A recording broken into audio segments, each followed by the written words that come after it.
pagi pemirsa, apa kabar Anda di hari ini? Senang sekali saya Cynthia Delima dan Berita Papua hari ini. Kami dapat kembali menjumpai Anda dengan sejumlah informasi penting dan menarik yang akan kami hadirkan untuk Anda. Dan berikut kami hadirkan 3 di antaranya.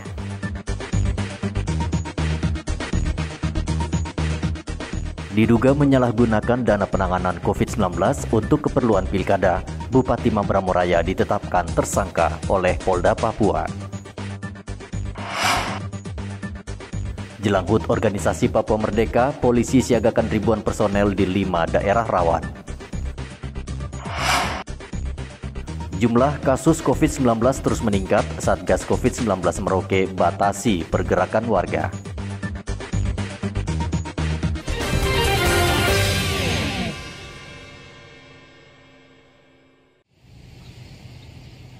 Polda Papua menetapkan Bupati Mamberamo-Raya Dorinus Dasinapa tersangka korupsi dana penanggulangan COVID-19 tahun anggaran 2020 sebesar 3,1 miliar rupiah. Walaupun sudah berstatus tersangka, polisi belum menangkap Bupati karena masih menunggu persetujuan dari Mendagri. Penetapan tersangka Bupati Mamberamo-Raya itu usai penyidik menggelar perkara Selasa kemarin. Saya kemarin sudah dikirim gambar sama Pak Riko bahwa sudah diantar surat penetapan tersangka kepada Bupati Mamberamo-Raya,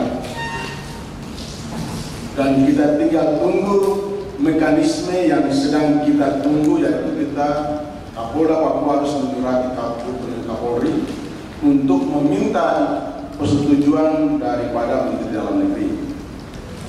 Dan kita sudah berkoordinasi dengan Kementerian Bapak Menteri juga langsung. Beliau akan menunggu nanti kalau surat itu sudah dari Bapak Kapolri ke Pak Menteri, langsung kita akan eksekusi, akan langsung diambil tindak langkah berikutnya, itu ya penanganan terhadap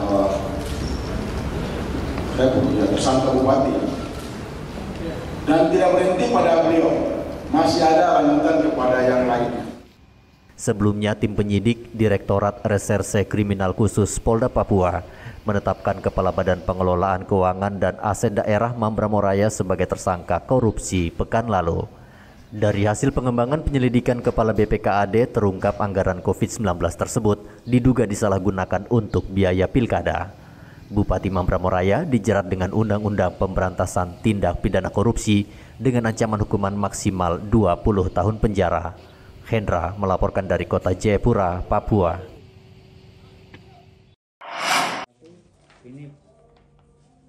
Teresia Ciremudi, warga Kampung Ziget, Distrik Ilwayap, Kabupaten Merauke, tewas di tangan suaminya sendiri.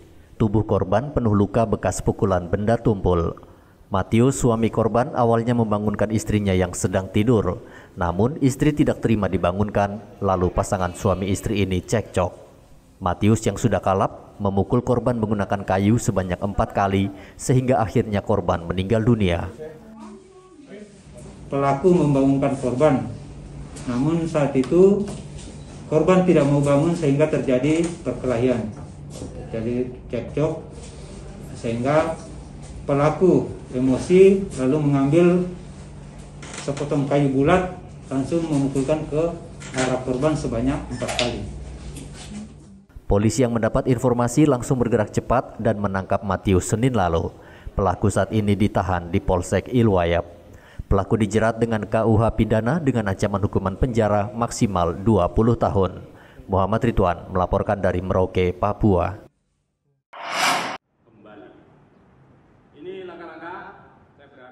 Menjelang ulang tahun Papua Merdeka yang jatuh pada 1 Juli, Kepolisian Daerah Papua bersiaga mengantisipasi segala kemungkinan yang terjadi di sejumlah daerah yang rawan. Selain teror penembakan terhadap warga sipil dan aparat, polisi juga akan bertindak tegas terhadap pihak-pihak yang mencoba mengibarkan bendera bintang kejora yang biasanya dilakukan saat HUT OPM. Daerah rawan tersebut adalah Kabupaten Puncak, Intan Jaya, Yahukimo, Mimika, dan Merauke. 1 Juli kami sudah mengingatkan kepada semua jajaran yang ada di tanah Papua untuk Polres-Polres, khususnya di beberapa wilayah yang rawan, untuk mengantisipasi keadaan tersebut. Kita ketahui sebagaimana tahun-tahun sebelumnya, kalau 1 Juli ini kan tidak terlalu urgent ya. Biasanya aman-aman saja. Mudah-mudahan di tahun ini juga tetap aman. Jadi sepertiga kekuatan Polri yang ada di sini dalam rangka 1 Juli dan nanti menyongsong pengamanan PON, kita akan masif melakukan kegiatan-kegiatan sosialisasi dan melakukan langkah-langkah penegakan hukum membantu pemerintah. Kapolda juga meminta polisi untuk waspada dan tidak lengah. Sementara itu di Merauke, polisi gencar berpatroli untuk mencegah gangguan keamanan pada 1 Juli mendatang. Patroli digelar di kawasan Kuda Mati, Kelapa Lima, dan Gudang Arang.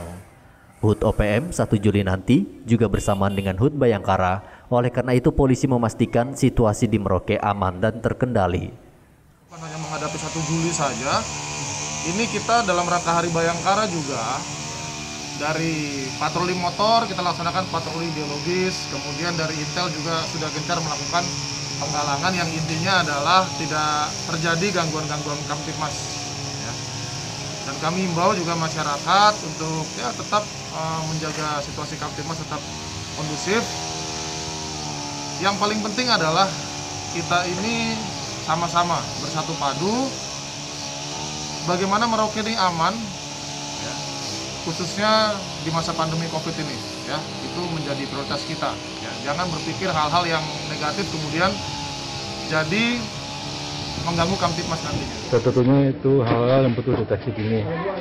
Deteksi dini bukan hanya dari unsur kita, tentunya kita beroperasi sama masyarakat untuk memberitahukan apabila ada ancaman-ancaman yang terjadi.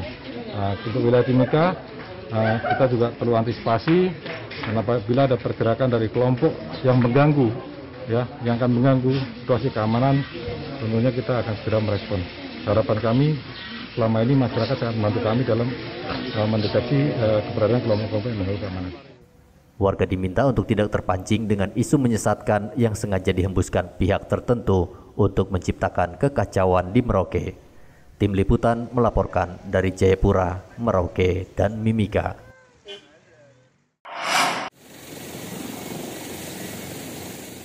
Pangdam 17 Cendrawasih memastikan situasi di Kabupaten Intan Jaya saat ini sudah aman.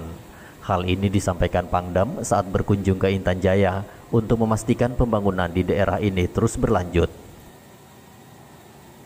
Meskipun situasi sudah berangsur aman, Pangdam dan rombongan tetap menggunakan helikopter dari Nabire dan wajib mengenakan rompi anti peluru serta dilengkapi senjata saat tiba di Intan Jaya. Situasi saat ini di Intan Jaya jauh lebih baik, ya.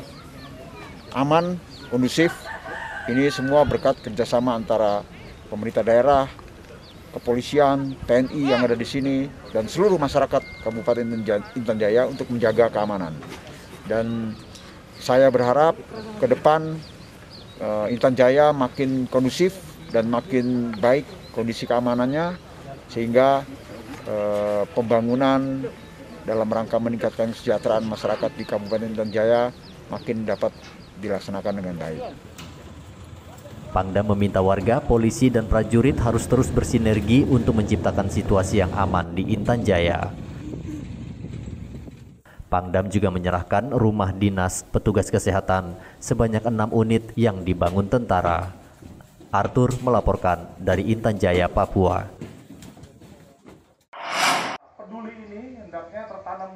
Polisi masih memburu 6 tahanan yang menjebol sel Polres Merauke. Kepolisian mengerahkan semua kekuatan untuk menangkap ke-6 tahanan itu. Wakapolres Merauke, Kompol Leonard Yoga, mengatakan ratusan polisi telah disebar ke sejumlah tempat, bahkan seluruh pintu keluar Merauke sudah dijaga ketat. Minggu lalu 9 tahanan kabur dengan merusak pintu penjara. Tahanan juga sempat menganiaya seorang petugas sebelum melarikan diri. Polisi berhasil meringkus 3 tahanan pada Senin lalu, namun 6 lainnya berhasil melarikan diri. Muhammad Ridwan melaporkan dari Merauke, Papua. Satgas COVID-19 Merauke sejak Selasa kemarin membatasi pergerakan masyarakat dan aktivitas ekonomi untuk menekan tingginya angka penularan COVID-19. Seluruh warung makan hanya diizinkan menerima pelanggan 25% dari kapasitas penuh kursi. Jam operasional seluruh aktivitas seperti pasar, terminal, dan pusat perbelanjaan juga dibatasi hingga pukul 9 malam. Pembatasan waktu ini diharapkan dapat menekan penyebaran COVID-19 yang belakangan makin tinggi. Situasi yang seperti ini kan secara nasional pun sudah ada himbauan untuk kegiatan-kegiatan sosial kemasyarakatan atau kegiatan di areal publik yang mengundang kerumunan banyak orang itu sangat berpotensi kan penularan ini. Sementara kan kalau secara nasional kan ditutup dulu sementara gitu ya. Jadi harusnya masyarakat juga paham dengan situasi seperti ini ya. Kalau kerumunan akan menimbulkan potensi penularan cukup besar karena kita juga sinyalnya artinya kita belum dapat data laporan pasti, tetapi dengan peningkatan kasus seperti ini kita juga waspada jangan sampai yang ini sudah varian baru yang masuk kan begitu. Ya, jadi dia cepat sekali menular dibandingkan varian yang lama sebelumnya. Tapi dari informasinya dengan dibandingkan dengan varian yang Inggris itu yang Alpha, yang Delta ini dia cepat sekali 6 kali lebih cepat menular dibandingkan yang itu. Jadi dengan adanya pembatasan pengunjung ini, ya kami sebagai pedagang ya menerima saja hasil keputusan yang diambil pemerintah. Tapi jikalau berubah di kemudian hari ya. Artinya COVID-nya menurun ya? Iya. Mudah-mudahan dinormalkan kembali seperti sedia kala. Nah kalau untuk seperti warung, seperti apa musim Bapak? Warung-warung ada pembatasan juga ya? Kalau untuk warung-warung ya mungkin pembatasan dilihat dari segi yang mereka jual juga sebenarnya. Kalau dia ada yang jual malam ya mau tidak mau ya harus dijalani ya malam juga. Juga ya? Iya begitu. Artinya kalau memang situasinya kembali normal tetap dikembalikan? Iya dikembalikan seperti normal kembali saja ya. Satgas menghimbau warga tidak keluar rumah jika memang tidak ada urusan yang sangat penting. Muhammad Ridwan melaporkan dari Merauke, Papua.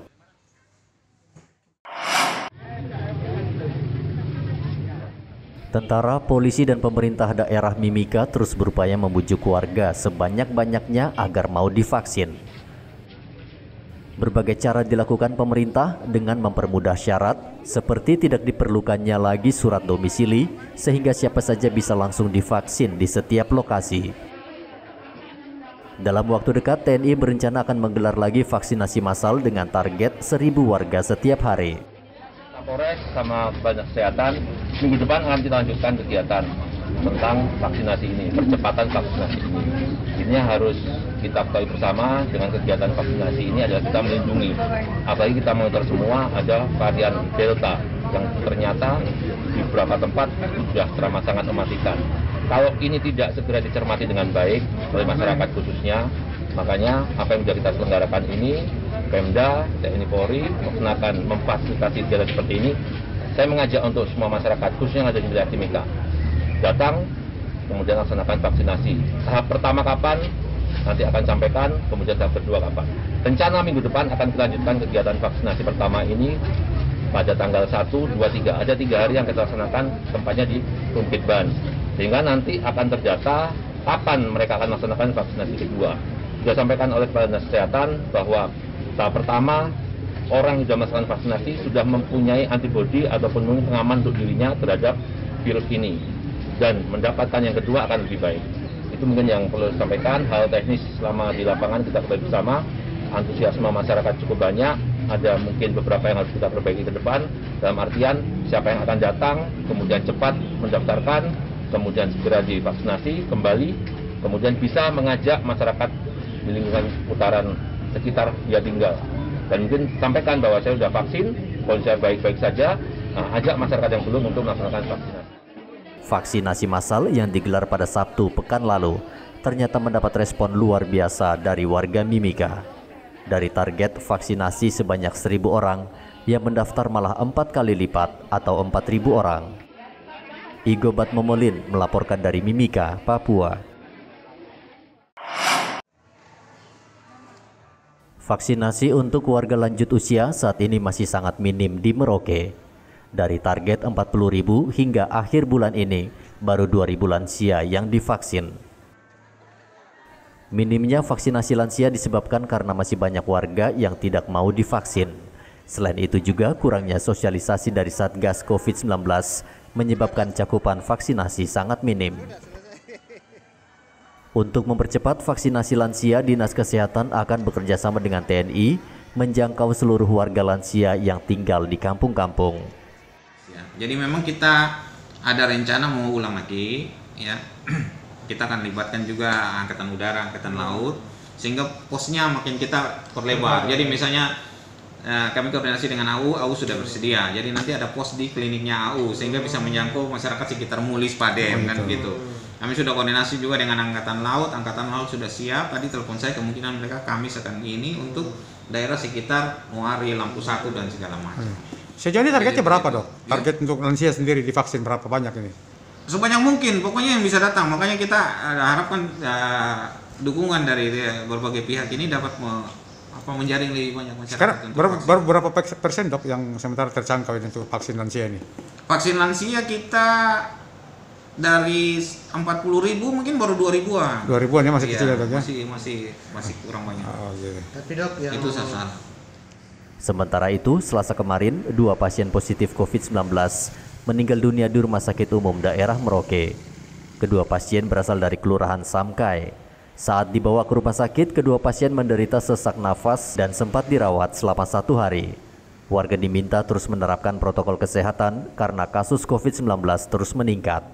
Data Satgas COVID-19 Merauke per 29 Juni, pasien positif COVID-19 yang meninggal dunia berjumlah 62 orang. Sementara pasien yang masih dirawat berjumlah 220 orang. Muhammad Ridwan melaporkan dari Merauke, Papua.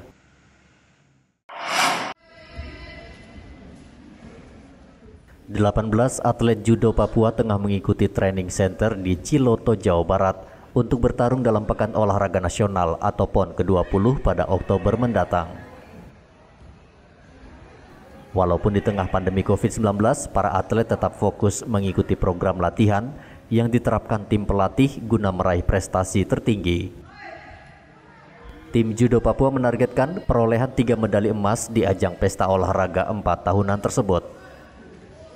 Nah, untuk target medali, kita berharap masukan daripada pelatih yang menilai, mengevaluasi sampai sejauh mana perkembangan atlet kita. Dan saya selalu bicarakan kita yang harus realitas. Artinya 3 medali emas hasil daripada penilaian pelatih sudah kita canangkan untuk 3 emas. Mohon dukungan bahwa atlet judo Papua pada PON 20 nanti tercapai 3 emas. Atlet judo Papua dilatih guru besar judo internasional asal Jepang, Sensei Shinoko, bersama beberapa pelatih lainnya.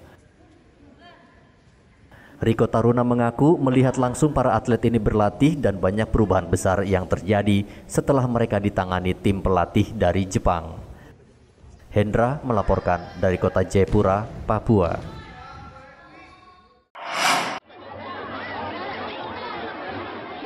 Ratusan warga suku Kamoro berkumpul di Kampung Muare, distrik Mimika Timur, untuk menggelar ritual mendewasakan anak. Ritual biasanya dilakukan setahun sekali dan hanya diikuti anak laki-laki berumur 7 tahun ke atas. Ritual ini bernama Karapau. Salah satu tradisi suku Kamoro Mimika, khususnya mereka yang menetap di pesisir pantai. Anak-anak yang mengikuti ritual adat ini sebelumnya harus melewati ritual pengenalan dengan keliling kampung. Mereka diarak bersama patung kayu. Patung tersebut kemudian ditancapkan di depan rumah adat Karapau. Acara ini adalah acara atau pesta inisiasi anak-anak laki-laki untuk menuju kedewasaan, mulai dari tingkat anak menuju remaja dan akan menjadi pemuda, lalu mereka akan berkeluarga. Jadi diawali dengan acara inisiasi atau pendewasaan anak mulai dari kecil. Itu ditandai dengan pembangunan sebuah rumah adat yang sekarang berdiri, namanya Rumah Karapau. Bahasa Kamoro kami mengatakan Karapau. Kami itu rumah, Karapau itu nama pesta. Karapau kami artinya rumah pesta adat. Prosesi ini awalnya dibuka dengan perkenalan para anak-anak lelaki itu dengan memberi perkenalan sepanjang kampung, lalu bawa ke pantai dengan iringan acara ritual patung ini. Setelah itu, upacara adat ini dilanjutkan dengan membuat sagu yang berukuran besar atau biasanya disebut sagu raksasa. Kemudian dilakukan acara makan bersama yang diikuti kaum laki-laki di dalam rumah adat. Karapau tidak memperbolehkan wanita masuk. Setelah makan bersama, anak-anak itu didandani dengan rumbai-rumbai dan hiasan dari bulu kepala burung kasuari serta hiasan kepala burung cendrawasih. Daging babi itu dibakar di dalam rumah adat, dan besoknya hari ini daging yang ada di dalam itu diadakan santap kasih bersama khusus untuk laki-laki, tidak termasuk perempuan. Setelah makan bersama, para kaum ipar menantu akan cari anak-anak itu dan akan badannya dihias, lalu dipakaikan rumbai-rumbai tari atau alat-alat hiasan badan untuk pendewasaan. Dan hari ini resmi akan dikukuhkan, anak ini sudah beralih ke dewasa. Ritual ini sebenarnya menceritakan bagaimana anak tersebut dapat melewati hari-harinya dengan baik hingga beranjak dewasa. Dia diharapkan akan menjadi anak laki-laki yang bertanggung jawab atas keluarganya. Acara adat ini tidak menerapkan protokol kesehatan. Seluruh peserta tidak memakai masker dan menjaga jarak. Igobat Momolin melaporkan dari Mimika, Papua. Pemirsa, usai sudah perjumpaan kita dalam Berita Papua hari ini. Bersama kru yang bertugas, saya Cynthia Deli mengucapkan terima kasih atas perhatian Anda.